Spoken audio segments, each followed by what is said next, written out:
살다 보면 참 오랜 시간 나보다 남을 먼저 챙기며 살아온 것 같습니다.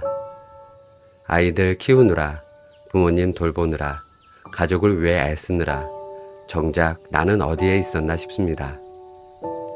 누군가를 위해 애쓰는 게 너무나 당연한 일이 되어버려서 나를 챙기는 일은 자꾸만 뒤로 밀리곤 했습니다. 돌아보면 가족의 하루를 따뜻하게 만든 건 당신이었고 넘어지려는 가족을 붙잡아준 손도 당신이었다는 걸 알고 있습니다. 그 모든 날들이 모여 지금의 내가 되었구나 조용히 돌아보면 내 자신이 참 고맙고 또 대견해집니다. 그냥 이 한마디면 충분합니다. 정말 잘 살아오셨습니다. 숲으로 가는 길입니다. 안녕하세요. 반갑습니다. 어쩌면 우리의 마음 깊은 곳에 숨어있던 말을 조심스레 꺼내주는 책 한 권을 소개해 드리려 합니다. 결국 나를 사랑하는 일, 저자 사과 이모, 펴낸 곳은 책과 이음입니다. 사과 이모라는 이름에는 일상의 따뜻함이 전해지는 느낌이 듭니다. 소소한 위로와 따뜻한 손길이 담겨있는 느낌도 들고요. 그의 글은 제목처럼 거창하거나 어려운 이야기는 없습니다. 그저 아주 오랜 시간 나보다 남을 먼저 챙기며 살아온 사람들에게 조용히 손 내밀어주는 글들이 담겨 있습니다. 이 책을 읽고 있으면 마치 누가 내 이야기를 먼저 알아채주고 말없이 곁에 앉아주는 느낌이 듭니다. 특별한 사건이나 극적인 반전이 있는 건 아니지만 페이지를 넘기다 보면 나도 그래 하고 고개를 끄덕이게 되는 순간들이 있어요. 우리가 스스로에게 좀 더 따뜻해질 수 있도록, 그리고 오래 애써온 당신의 마음이 잠시라도 쉬어갈 수 있도록 누군가에게는 잘했다, 괜찮다, 고맙다 그렇게 수없이 말해왔지만 정작 내게는 그 흔한 한마디조차 아껴온 건 아니었을까 싶습니다. 이 책은 그 말을 이제는 나에게도 해보라고 말해줍니다. 억지로 다독이지 않고 다만 잊고 지냈던 나라는 존재에게 잠깐 시선을 돌릴 수 있게 해줍니다. 때로는 문장 하나가 긴 숨처럼 가슴을 덮고 때로는 아주 짧은 문장이 잠시 멈춰서 생각하게 만들죠. 결국 나를 사랑하는 일은 누군가에게 보여주기 위한 삶이 아니라 이제는 나를 살게 해주는 삶이 무엇인지를 묻는 책입니다. 그리고 그 시작은 복잡한 다짐도 거창한 목표도 아닌 그저 스스로에게 속삭이는 이 한마디에서 시작됩니다. 오늘 하루도 내 방식대로 잘 보냈다. 이 책이 당신에게 그 말을 기꺼이 건넬 수 있는 하루가 되길 바라며 결국 나를 사랑하는 일 들어가 보겠습니다.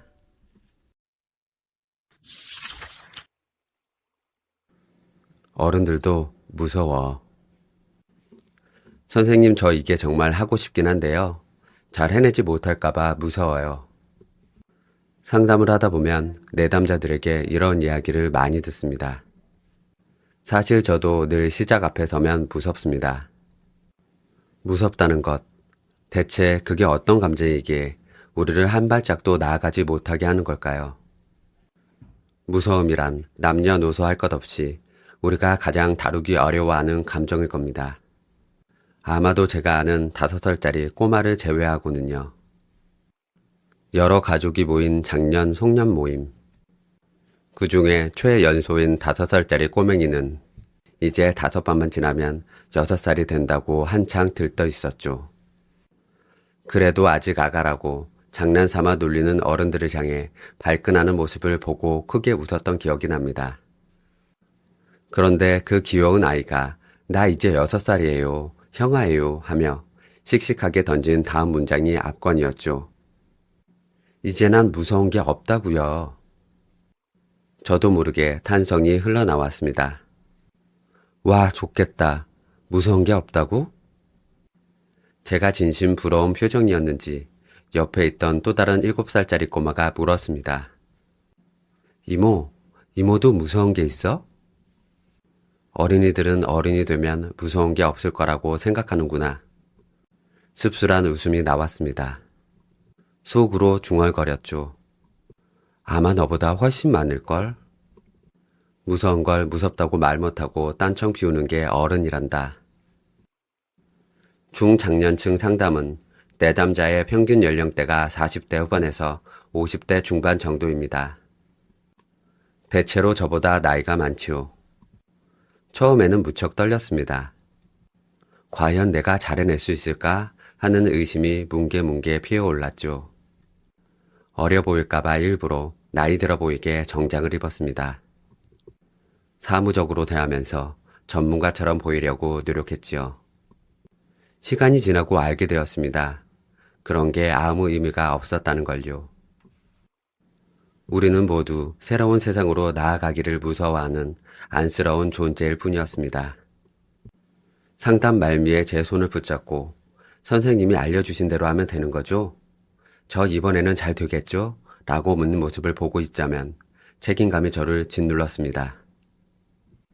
종종 누구에게도 털어놓기 힘든 가정사나 몇 달째 은행 이자도 못 갚고 있다는 씁쓸한 하소연을 접할 땐 어떤 말을 드려야 할지 막막했습니다. 나이 40, 50에 마주치는 진로에 대한 남은 삶에 대한 고민은 청년들의 것만큼이나 진지하고 때로 더욱 절실하다는 생각이 들었습니다.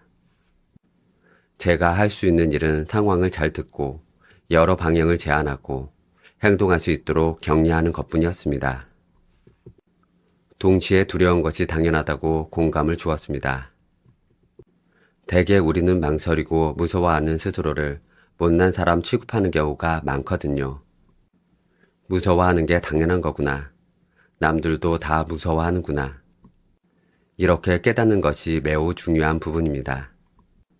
스스로 무서움을 인정하고 공감함으로써 비로소 시작할 용기를 낼 수 있으니까요. 이제 저는 내담자들이 무섭다고 말하면 사실은 저도 무섭다고 고백합니다. 특히 한 번도 가보지 않은 길을 혼자 가야 할 때, 그때가 제일 무섭고 두려워집니다. 어떻게든 마음을 다잡고 용기를 끌어모아서 시작해보지만 막상 시작하면 또 다른 형태의 무서움이 생겨납니다. 이런 무서움은 시작하기 전에 찾아오는 무서움과는 좀 다릅니다. 시작하기 전의 무서움이 손에 잡히지 않고 눈에 보이지 않는 허상 같다면 시작하고 난 뒤의 무서움은 그래도 좀 구체적으로 다가옵니다. 아, 이걸 이 시간 안에 다 할 수 있을까? 그 사람에게 물어보면 거절당하지 않을까?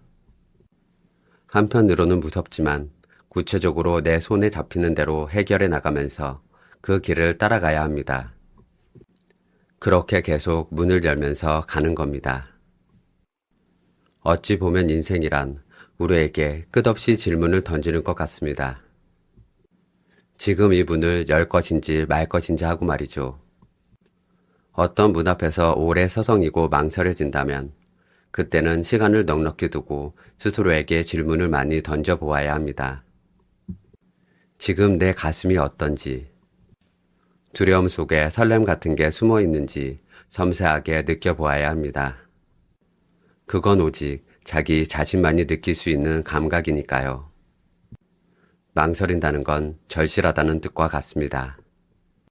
잘 해내고 싶은 마음이 없으면 망설여지지도 않죠. 망설임 너머에 우리가 진짜로 원하는 것이 기다리고 있을 확률이 높습니다. 무서움에는 다양한 감정이 담겨 있습니다. 미래에 대한 불안, 쓸모 없어진다는 것에 대한 두려움, 멈출 수 없는 자기의심, 생존에 대한 공포가 포함될 수 있겠지요.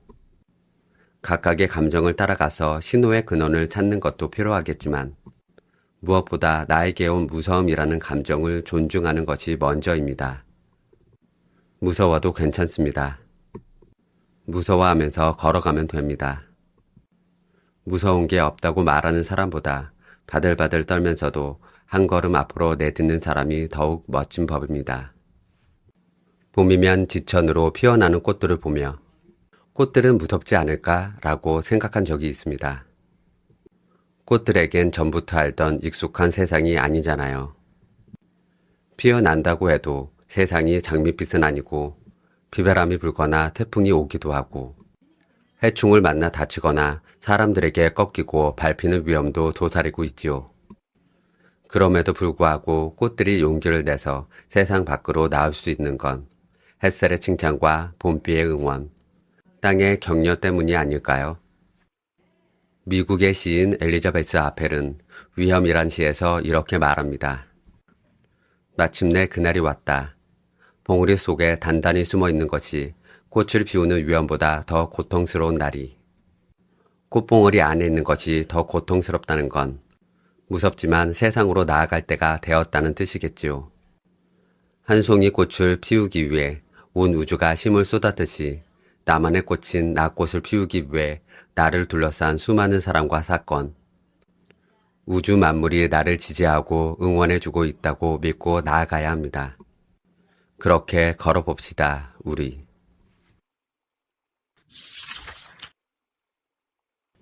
얼만큼 아프면 아프다고 말해도 되나요? 상담 중에 내담자에게 이런 질문을 종종 듣곤 합니다. 들을 때마다 질문이 이상하게 느껴지면서도 한편으론 이해가 되지요. 선생님, 친구가 인턴 지원하는 거 같이 준비하자고 해놓고 저 몰래 혼자 지원해서 완전 짜증나거든요. 막 화가 나고 눈물도 나고 그러는 거예요. 근데요, 제가 이 상황에서 우는 거 이상한 거 아니에요? 이렇게 화가 나도 되는 거예요? 뭐가 이상한지 눈치채셨나요? 그 상황에 놓여 있는 건 자기 자신뿐이었는데 본인의 느낌을 본인이 아닌 다른 사람에게 묻는다는 것이죠. 이만큼 아플 때 아프다고 말해도 되는지, 혹시 그렇게 말하면 내가 이상한 사람처럼 보이는 건 아닌지 궁금해하고 불안해하는 것이죠. 본인의 느낌을 다른 사람들이 어떻게 알겠어요? 그때 그 상황에서 내 가슴이 그렇게 느꼈다면 바로 그게 정답이지요. 하지만 생각보다 사람들은 자기가 느끼는 감정보다는 이렇게 느끼는 게 맞나? 라는 생각에 더 관심이 많습니다. 자신의 느낌, 감정보다는 자신의 생각에 더 치우친 채로 사는 것이 익숙하기 때문이죠. 타인에게 물어보지 않아도 됩니다. 그건 내 가슴만이 느낄 수 있는 감각이니까요. 꼭 물어봐야 한다면 내가 내 가슴에 물어봐야지요. 아, 이게 뭐지? 이 감정이 뭘까? 스스로 이름을 붙여주고 잘 느껴주고 흘려보내기. 지금 나에게 온 감정에 저항하지 않기. 도망치지 않기. 매 순간 나의 감정을 있는 그대로 받아들이고 공감해주기. 이것이 우리가 매일 해야 할 일의 전부가 아닐까요? 유년 시절 저의 의문 중 하나는 얼마만큼 아프면 아프다고 말해도 되느냐였습니다. 그 정도 아픈 건 좀 참아야지 라는 말을 들으면 무한해졌고, 이렇게까지 아픈데 왜 이제 얘기해? 하는 호들갑에 놀라기도 했습니다. 아프다고 말해도 되는지, 혹은 좀 더 참아야 하는지 나만 안다는 것. 그건 누구도 정해줄 수 없는 내 느낌과 나와의 관계에 달려있고, 그럴 때면 나는 혼자구나 라는 생각에 쓸쓸했지요. 저 혼자 마음속으로 1부터 10까지 중에서 7만큼 아프면 남에게 말하기로 정해두기도 했습니다. 사람마다 통증에 대한 감각은 지극히 주관적이죠. 누가 봐도 저 정도는 참을 수 있지 않나 싶은 상처에 호들갑을 떠는 사람이 있는가 하면 저렇게 아픈데 참다니 새삼 대단하다고 느끼는 사람도 있지요. 사람마다 특별하게 섬세하거나 무감각한 신체 부위가 있는 것 같아요. 그러니 누군가 나 여기 많이 아파요 하고 고백하면 이러쿵저러쿵 판단하지 않았으면 좋겠습니다. 자신의 감정을 있는 그대로 허용해주는 환경에서 자란 사람은 몸과 마음이 건강한 편입니다. 그때그때 자신의 느낌을 존중받는 경험이 있기 때문이지요. 문제는 그런 경험을 하고 자란 사람들이 많지 않다는 데 있죠. 저는 관계에서 공감이 중요하다고 생각하지만 완전한 공감에 대해서는 회의적입니다. 우리는 타인의 신발을 신어볼 수 없습니다. 각자가 살아온 삶의 역사가 다른데 그게 어떻게 가능하겠습니까? 상대의 감정을 완전히 공감한다는 것은 우리의 착각에 지나지 않지요. 사람마다 약한 장기나 신체 부위가 있듯이 자꾸만 나를 주저앉게 하는 특별한 마음의 통증이 있습니다. 나에게 그것이 슬픔이라면 누군가에게는 불안, 두려움, 우울, 무기력일 수도 있습니다. 그럴 때 제가 할 수 있는 일은 판단하지 않고 상대의 감정을 존중해 주는 것이지요. 상대가 지금 그렇게 느끼고 있다면 그럴 만한 이유가 있다고 믿어주는 것이지요. 나는 그게 너에게 어떤 의미인지, 얼마나 아픈지 가늠이 되지 않지만 지금 내가 그렇게 느끼고 있다면 그 느낌 그대로 아무 문제 없어. 충분히 느끼고 아파해도 돼. 지금 이렇게 슬프고 우울하고 불안하고 무기력한 당신이 하나도 이상하지 않다고 말해주고 싶습니다. 머리로 짐작하며 아는 척하지 않고 모르는 마음으로 당신을 안아주고 싶습니다. 당신을 안아주는 너른 마음으로 스스로를 믿지 못하는 나 자신 역시 토닥여주고 싶습니다. 지금 이대로 슬프면 슬퍼해도 괜찮다고요. 아프면 아프다고 말해도 된다고요. 우리가 타인에게 바라는 것은 완전한 공감이 아니라 어떠한 내 모습도 괜찮다고 수용해주는 따스한 안아줌이 아닐까요? 어쩌면 우리는 그때 그 순간에 그런 감정을 느끼는 것은 괜찮다고, 충분히 그럴 수 있다고, 나도 그랬다고, 그렇게 누군가에게 이해받기 위해 살아가는지도 모릅니다. 공감은 정면으로 응시하는 것이 아니라 슬쩍슬쩍 그의 옆모습을 바라보다가 등 뒤로 따스하게 안아주는 것이 아닐까요?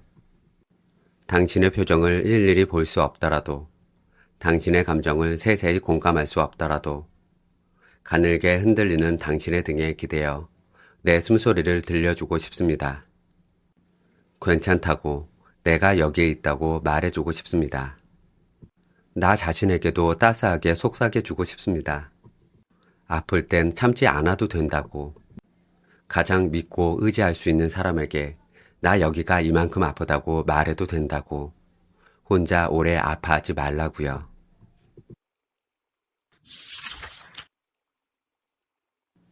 이 생에 너의 두근거림은 무엇이니? 20대 후반, 영국 런던에서 6개월 정도 머무른 적이 있었어. 첫 회사에서 3년 반 동안 일하며 모아둔 돈을 들고 떠나버린 거지.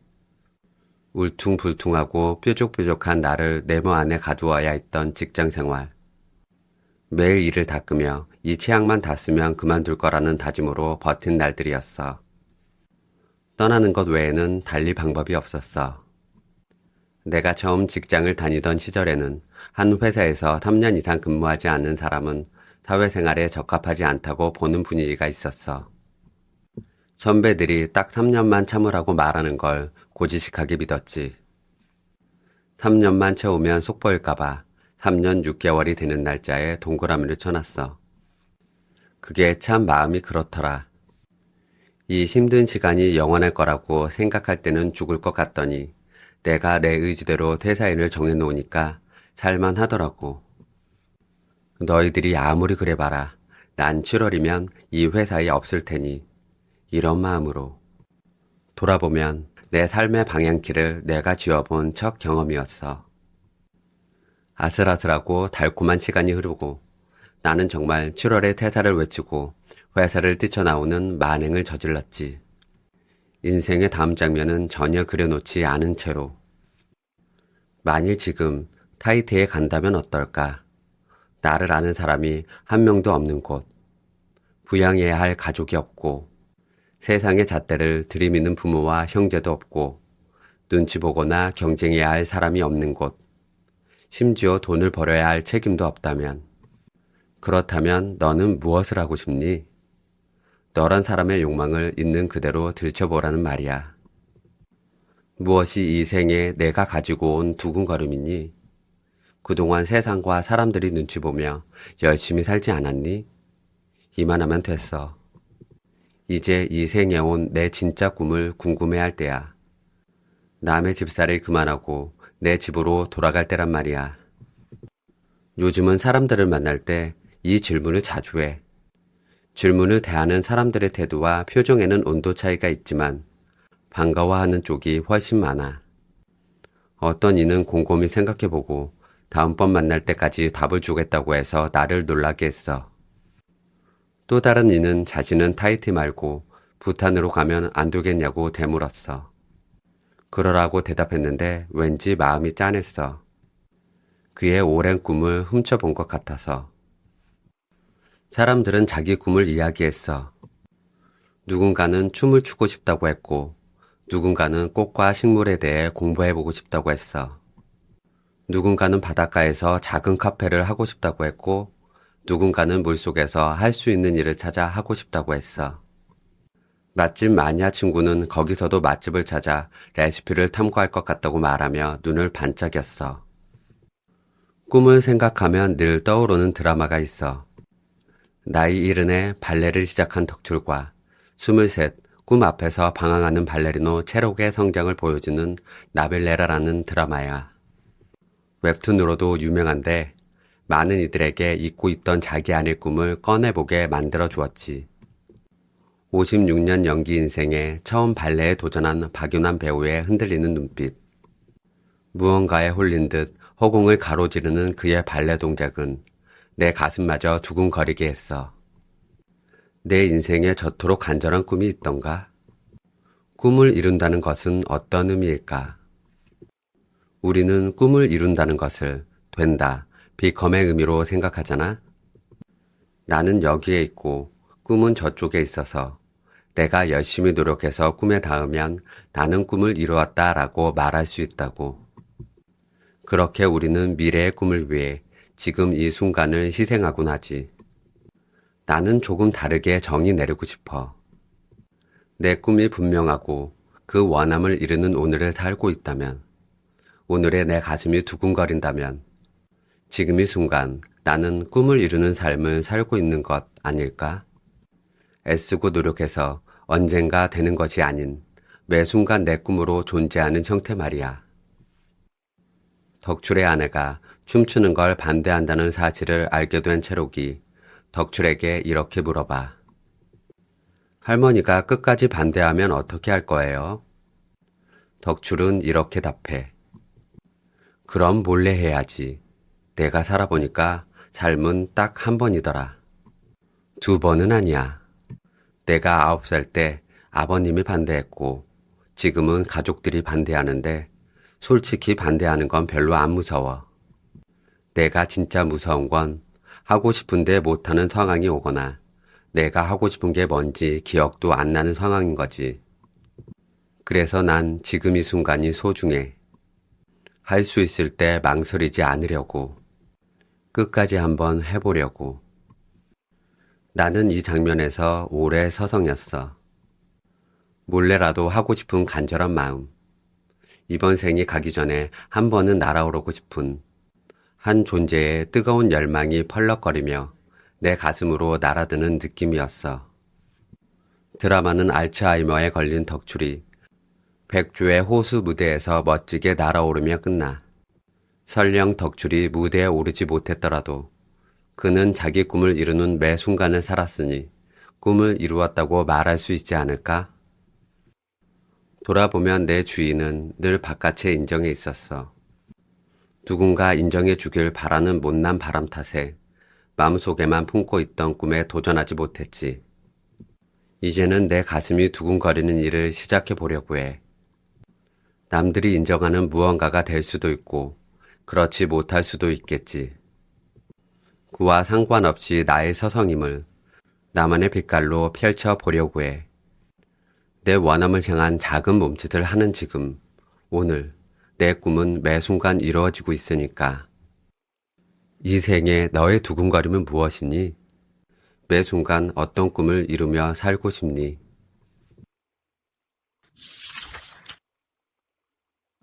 포기란 선택할 줄 아는 용기. 2년 전 대기업에서 퇴사하고 지금은 뷰티 미용학과에 입학해 대학 생활을 하는 40대 중반의 여성 H와 상담을 진행했습니다. 새로운 것에 대해 이야기할 때면 늘 눈이 반짝이는 밝고 긍정적인 모습이었는데 평소와 달리 오늘은 시무룩한 느낌이 들어서 무슨 일이 있는 건 아닌지 궁금했지요. 긍정의 아이콘 H님. 오늘은 왠지 표정이 어두워 보이는데요. 무슨 일 있는 건 아니죠? 아니에요. 그냥 전 직장 동료들을 만나고 오면 약간 기분이 다운돼요. 어제 저녁에 선후배들을 만났거든요. 그런 마음이 생길 수도 있죠. 전 직장 동료들을 보면 어떤 생각이 드세요? 그게 뭐랄까, 아쉬움 같기도 하고 미련 같기도 하고요. 내가 끝까지 해내지 못하고 포기했다는 생각이 들어서 마음이 무거워져요. 분명 스스로 결정해서 퇴사했고 지금은 제가 원하는 거 배우면서 즐겁게 살고 있는데도 마음에 찝찝하게 남아있는 게 있어요. 끝까지 버텨서 팀장까지 해볼 걸 그랬나? 그런 마음이랄까요? 그렇구나. 당연히 그런 마음이 들 수 있지요. 평소에는 저도 제가 그런 생각을 품고 있는지 전혀 모르겠거든요. 하지만 예전 동료들을 만나면 그 마음이 슬쩍 고개를 들고 일어나는 느낌이에요. 저 혼자 외면하고 덮어두었던 거죠. 그때 제가 퇴사한 건 육아 때문이라고 생각했어요. 지난번에 말씀드린 것처럼 코로나 때 정말 힘들었거든요. 남편은 지방으로 파견 나가고 아이들은 학교에 못 가고 아무튼 난리도 그런 난리가 없었어요. 그땐 퇴사밖에 답이 없는 상황이라서 누구도 저한테 뭐라고 할 수 없다고 생각했거든요. 어제 전 직장 동료를 만나고 돌아오면서 그게 아니었다는 걸 뼈저리게 느꼈어요. 스스로는 속일 수 없는 자기만 아는 마음이 있잖아요. 사실은 제 능력이 부족했어요.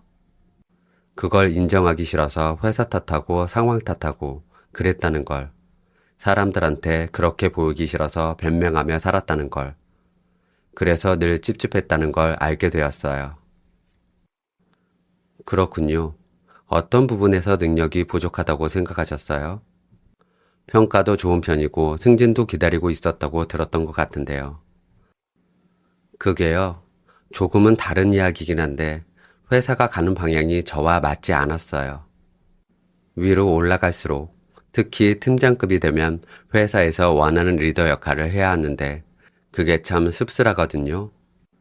회사 안에서는 위에서 하라는 대로 찍소리도 못하고 내내 하면서 외부 업체에 나가서는 권위를 세우면서 갑질을 해야 하죠. 이번 달 매출 밀어내라는 지시를 받으면 가짜로 매출을 만들고 그렇게 업체들을 쪼아서 성과를 내고요. 그게 처음이 어렵지 점점 익숙해진다고 하더라고요. 저는 그걸 배우고 싶지 않았고 그렇게 하고 있는 선배가 너무 괴로워 보이는 거예요. 제가 좋아하는 선배인데 팀장이 된 뒤부터 하나도 행복해 보이지 않는 거죠. 오히려 거기에 점점 익숙해져 가는 모습을 보면서 좀 무섭기도 하더라고요. 나도 저렇게 될까? 저는 그렇게 해낼 자신이 없었어요. 실무 능력과 관리 능력은 다르지 않을까? 그냥 보이는 것만으로 겁을 먹은 거죠. 그래서 해보지도 않고 포기해버린 건 아닌지 아는 실망감도 있었던 것 같아요. 그랬군요. 살짝 화제를 돌려서 지금 배우고 있는 일에 대해 이야기해 볼까요? 어떻게 시작하셨어요? 어떤 부분이 재미있으세요? 원래부터 뷰티 쪽에 관심이 많았어요. 어릴 때는 메이크업이나 패션, 이런 쪽에 흥미가 있었는데 전공으로 하진 못했어요. 저 경제학과 나온 건 아시죠? 당시에는 취업이 잘 되는 과를 가야 했어요. 그런데 원래부터 배우고 싶었던 쪽이라서 그런지 지금 하는 전공 수업이 너무 재밌고요. 실습하다 보면 시간 가는 줄 모르겠어요. 늦은 감이 있지만 공부 마치고 숍 오픈할 상상을 하면 가슴이 두근두근 뛰어요. 그렇군요. 지금 배우고 있는 일에 대해 이야기하실 때 눈에서 빛이 나는 것 같아요. 제가 보기엔 회사 생활과 지금 하는 공부를 비교하면 확연히 다른 점이 보이네요. 지금은 미래가 좀 더 그려진다고 할까요? 회사 다닐 때와는 경제적인 측면에서 조금 차이가 나겠지만 지금이 더 가슴 찌는 그림인 것 같아요. 제 추측이 맞나요? 맞아요. 경제적인 부분에 대한 불안감이 있긴 하지만 내 성장을 향해 나아간다는 점에서 설레요. 대학생들이랑 함께 생활해서 더 그런 느낌인 듯도 싶고요. 평소에는 이제라도 새로 시작하길 잘했다는 생각을 자주 하는데 동료들만 만나고 오면 이렇게 마음이 왔다 갔다 해요. 지난 시간에 대한 아쉬움이겠죠. 그럴 수 있죠. 저도 돌아보면 어떤 지점에서 포기한 게 아닌가 싶은 순간들이 있더라고요. 누구나 후회하고 서성이는 지점이 있잖아요. 어느 날 저의 스승님께서 이런 이야기를 들려주셨어요. 포기했다고 생각할 뿐이지만 우리는 한 번도 포기한 적이 없다고요. 포기를 다른 관점에서 바라보라고요.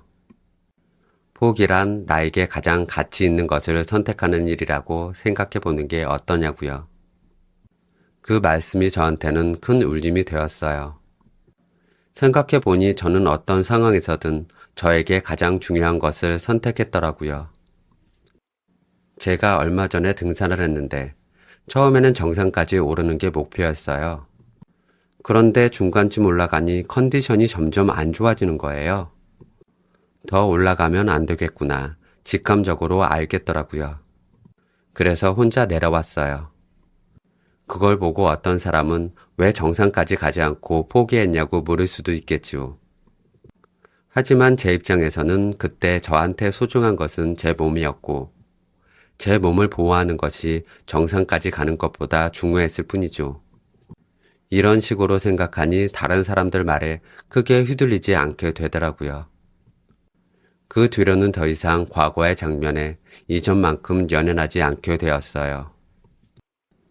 와, 그런 관점으로 볼 수도 있군요. 제 경우엔 그때 다니던 회사에서 임원까지 승진하는 것이 가치 있는 게 아니었네요. 제가 진짜 원하는 걸 배우고 성장하는 곳으로 가는 것이 저한테 더 의미 있는 일이었네요. 포기한 것이 아니라 새로운 선택을 한 거네요. 맞아요. 그런 관점으로 바라보면 뒤를 돌아보지 않게 돼요. 내가 향하기로 한 곳으로 나아가는 거죠. 그때 그 순간 내가 선택했다 하고 딱 인정하게 되는 거예요. H의 얼굴이 이내 무언가에 대한 확신과 함께 평소의 모습처럼 환해졌습니다. 저 이제 깨끗하게 점찍을 수 있을 것 같아요. 나는 내가 지금 좋아하고 잘하는, 지금 나에게 가치 있는 것을 선택해 나아가고 있다고요. 이렇게 말하는 것만으로 위안이 되고 힘이 나네요. 놀라워요. H와의 대화는 제게 중요한 사실을 다시 일깨워 주었습니다. 우리는 포기한 적이 한 번도 없습니다. 그때 내게 가장 가치 있는 것을 선택했지요. 때때로 저는 제가 선택했다는 걸 마음으로 알면서도 겉으로는 인정하고 싶지 않아 괴로워합니다. 제 선택이 부끄럽고 외면하고 싶을 때도 많죠. 그럴 때면 인정하고 싶지 않은 속상한 제 마음을 잘 허용하고 안아줍니다. 그러다 보면 어느 순간 인정하게 되지요. 진짜 내 원함이 있었기에 내가 선택했다는 사실을요. 이대로는 살기 힘들다는 제 안에 소리 없는 비명에 괴로워하던 어느 날 내가 그만두었습니다. 죽지 않고 살고 싶어서요. 내 몸과 마음이 소중해서요. 불안하고 두렵지만 새로운 도전을 해보고 싶었어요. 진짜 내 삶을 신명나게 살고 싶었어요. 내가 선택했습니다. 내가 그랬습니다.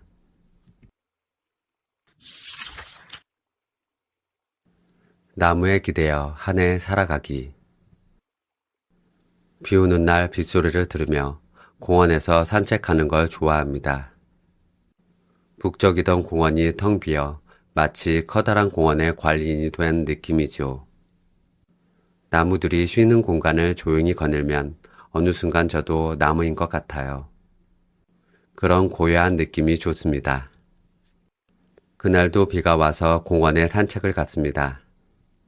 산책 가는 길 양옆으로 벚나무 24그루가 심어져 있는데 문득 그동안 수없이 지나쳤어도 한 번도 하나하나 세심히 바라봐 주지 못했다는 걸 깨달았습니다. 그날만큼은 천천히 걸으며 한 그루 한 그루 정성껏 바라보기로 했지요. 자세히 보니 벚나무는 가지를 늘어뜨리고 있는 생김새와 크기, 전체적인 색감이 하나같이 제각각입니다. 다 같이 벚나무로 퉁쳐버린다면 못마땅한 표정을 지을 아름다운 친구가 여러 보입니다. 크거나 작고 아름답거나 추하고 싱싱하거나 시들었다는 판단을 버리고 그저 나무라는 종이 지닌 본질에 대해 생각해 보았습니다. 생명, 서있기, 간격, 한자리, 조화, 변화, 받아들임, 느림, 사랑 이런 아름다운 단어들이 후두둑 마음속에 쏟아져 나오는 사이 공원에 도착했습니다. 본격적인 산책길에 접어들자 나란히 서 있는 모가나무가 연붉은색 꽃을 피운 모습이 눈에 들어왔습니다. 와, 얼마나 반갑던지 탄성이 절로 나왔지요. 저는 1년에 나무 한 그루를 정해두고 그 친구에게 의지해서 한 해를 건너가고 있습니다. 올 초에도 공원에서 한 해를 함께할 나무를 물색하다 노란 열매를 보고 싶은 마음에 이 모가나무로 덜컥 정한 차였습니다. 그렇게 한 지는 몇 해 되었는데 한 나무를 두고 사계절을 바라보라는 법정 스님의 문구를 본 것이 계기였죠. 한 해 동안 나무 한 그루를 데리고 산다는 것은 생각보다 귀한 경험입니다. 우선 마음으로 의지가 된달까요? 제가 아무것도 아닌 것처럼 초라하게 느껴지는 날, 은근히 다가가서 나무 주위를 서성이면서 말을 걸어보는 것이죠. 혼자 산책이 심심하다고 느껴질 때는 친구랑 약속한 것처럼 만나러 가기도 하고요. 올해 2월부터 거의 매일 산책길에 이 친구를 보러 갔는데 그때만 해도 나무 하나 덩그러니 있을 뿐이었죠. 그런데 3월이 시작되니까 매일이 다른 겁니다. 새순이 손톱만큼씩 자라고 비 온 뒤 가면 키가 한 뼘 훌쩍 자라있기도 하고 하루가 다르게 연두들이 선물처럼 가지에 솟아나는 겁니다. 그 신비로움이란 이루 말할 수 없었죠. 눈에 보이지 않지만 저 또한 나무처럼 자라고 있을 거라 생각했습니다. 매일 웃고 울고 상처받고 후회하고 다시 마음 잡고 열심히 살아보고 그러다 또 좌절하는 일상이지만 그 사이사이에 제가 1mm씩 자라고 있다는 걸 나무를 통해 느꼈습니다. 나도 너처럼 자라고 있겠지 하고 물으면 나무는 그럼 하고 빙그레 웃어주는 것 같았습니다. 좋아하는 사람이나 그리운 사람을 나무라고 생각하는 것도 좋은 방편이 됩니다. 나무를 보러 가면서 그 사람의 안부를 묻고 어디에서든 잘 지내길 빌어주는 거죠. 그 시간만큼은 그 사람이 거기에 서 있고 내가 그를 만나러 간다고 생각하면 기분이 좋아집니다. 보고 싶은 사람이라고 해서 다 만나고 살 수 있는 인생은 아니니까 이렇게 나무를 매개 삼아 사랑의 마음을 전하는 거죠. 사랑의 한 방식이라고 생각하면 나무 한 그루를 데리고 한 해를 사는 일이 더욱 근사하게 느껴집니다.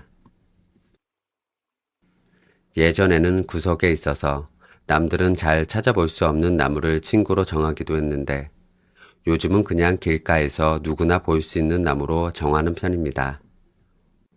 제가 마음 못 써주는 때에 오가는 사람들한테 사랑받으라고요. 많이 컸네. 이 꽃 예쁘다. 나무가 참 푸르르다. 저 대신 누군가 오가면서 그런 말을 해주면 나무가 덜 외로울 것 같아서요. 이 모가나무 친구에겐 이름이 있는데 비밀입니다. 나무와 저만의 비밀이죠. 그런 비밀 친구가 하나 생기는 것도 좋죠. 어떤 이야기도 들어줄 나만의 나무가 있다는 것. 그 나무가 봄, 여름, 가을, 겨울, 계절의 순환에 자신을 내맡기며 변화해가는 모습을 바라본다는 것은 아름다운 일입니다. 나무 한 그루 가지고 무슨 호들갑이냐고 생각할지도 모르겠습니다. 하지만 살아가는 게 그렇지 않나요? 별것도 아닌 누군가의 한마디에 의미를 부여하고 상처받는 게 우리들 인생이지 않나요? 나무 하나 정해서 이름 붙여주고 예뻐하고 의미도 부여하면 뭐 어떤가요? 혹시 지금 나흘로 외롭다고 느낀다면, 못난 내가 견딜 수 없다는 기분이 든다면, 지금이라도 당장 공원에 나가 나무 한 그루 친구 삼고 그 나무에 기대어 한 해를 건너가 보길 권합니다.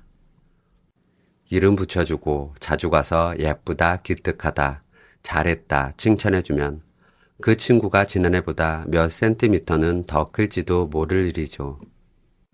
사랑받아서 부성해진 나무만큼 우리의 마음속 사랑도 무럭무럭 자라는 한 해가 되지 않을까요? 그렇게 우리 한 해 한 해 건너가 보는 겁니다. 천천히 여유롭게 각자의 걸음으로요. 네, 낭독은 여기까지입니다. 우리는 참 많은 시간을 누군가를 위해 애쓰며 살아왔죠. 하지만 이제는 그 시간만큼 나에게도 마음을 내어줄 때입니다. 놓치고 지나간 작은 기쁨들 속에서 오늘도 행복은 분명히 우리 곁을 머물렀을 거예요. 부디 당신의 하루가 당신에게도 따뜻한 하루였기를 바랍니다. 숲으로 가는 길이었습니다. 감사합니다.